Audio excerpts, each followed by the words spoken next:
Then the last one, which is a lake house, combines a data warehouse and a what? It combines the capabilities of data warehouse and data lake. What are those things? Number one, data warehouse is a structured location for storing data. Data lake is unstructured. Okay, is unstructured and can take any type of data.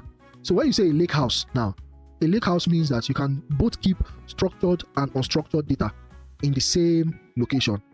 So that's why it combines the lake flexibility with warehouse structure. Engineer cannot be a data engineer, but like you said, now along the line you still have to know some analytics stuff. Why? There's no way you can extract data if you don't know what the data is going to be used for. If you are not already aware and understand the purpose of the data, then you cannot provide the correct or the appropriate data for analysis. That is why a back-end engineer cannot be a data engineer. So a data engineer also needs some analytics knowledge, and even he needs some domain knowledge to be able to provide the right kind of data. There's a growing role which is the analytics engineer.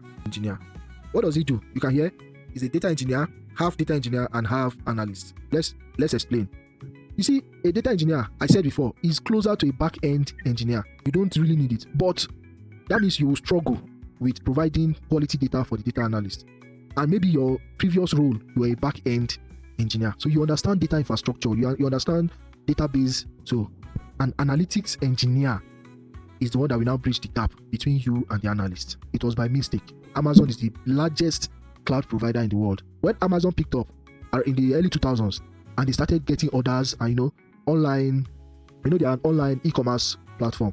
They now said, okay, they now poured billions of dollars that let us build massive server and storage service for us so that we will never run out of storage again. When they finished, they now discovered that they overbuilt the storage, the servers, or it wasn't even called cloud then.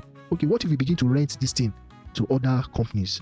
And that was how the cloud even come to exist. It was by mistake. The idea came, and they started doing what? Okay, you can host your app on our servers. We'll dedicate your tenancy for you. Everything you do there belongs to you. You are just using our infrastructure. You can move your data from your local server inside one room at your company. You can access it anywhere in the world. All those things, people started using it before Google and Microsoft now saw that, hey, this is big product though, and decided to hop in. But Amazon had already gone back. So it was by mistake. It was a mistake, and that is why Amazon is the largest cloud provider in the world. What happened? When Amazon picked up in the early 2000s and they started getting orders and online, they are an online e-commerce platform.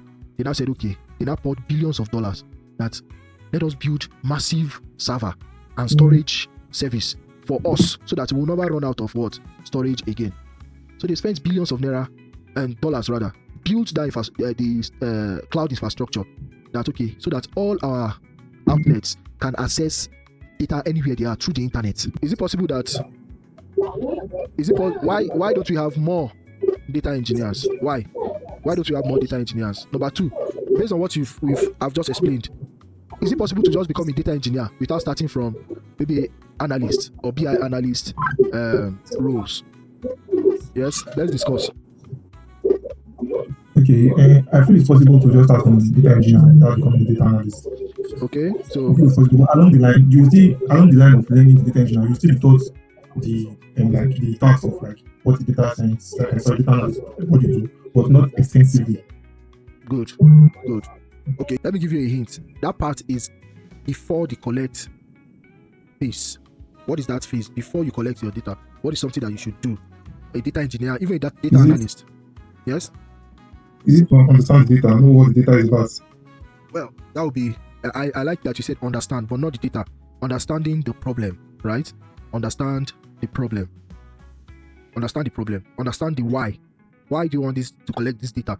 For what purpose? Why? Because think about it. You are extracting, transforming, and loading. So you transform your data before loading it. So which is common in traditional on-premises systems. Whereas in ELT, you extract, then load before what? Transforming data. So you load raw data first, transform inside the warehouse, and then the modern what? So look at Can Yes. you remember what we discussed in the data lifecycle phase slide? You see where I said when you collect, if you transform, you can bring that process to transform the data, then load it into a warehouse. Or you extract it, load it first, Yes, into the warehouse.